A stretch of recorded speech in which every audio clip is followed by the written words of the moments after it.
Suzuki V-Storm 800, the bike that took the automotive world by surprise. The powerful engine, new chassis, and high-quality components made it a hot topic of conversation. But there's one thing that makes people wonder: why is there still a V in the name when the engine is front-facing? Also, not everyone is a fan of the V-Storm 800. Some riders find its design too conservative and less aggressive than its competitors. Also, its heavier weight compared to competitors makes it less agile on more technical terrains. Some also complained about the lack of premium features such as electronic suspension or quick shifters, which are standard on bikes in its class. However, there is exciting news. Suzuki seems to be cooking up something even more exciting.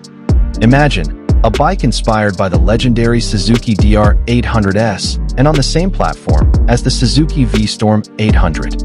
A dual-sport bike with more off-road DNA, higher performance, and still versatile for daily adventures and recreation.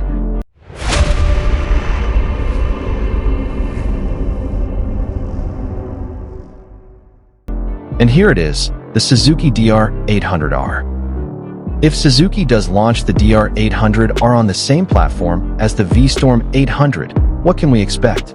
An aggressive motocross design, a sleek body, a high fender, and of course a combination of power and lightweight that makes it a dream bike for off-road enthusiasts. It's equipped with a more powerful engine, lighter weight, and all-terrain suspension, not just for asphalt roads, but also extreme trails full of challenges.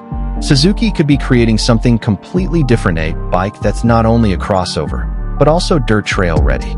This move is nothing new in the automotive industry. Many major manufacturers utilize one platform to create multiple models targeting different markets. This could be a great strategy for Suzuki to attract more riders with different preferences, without having to develop a platform from scratch. While there's no official confirmation yet, if this bike does come to be, Suzuki could kickstart the market and attract riders who crave a true thrill ride.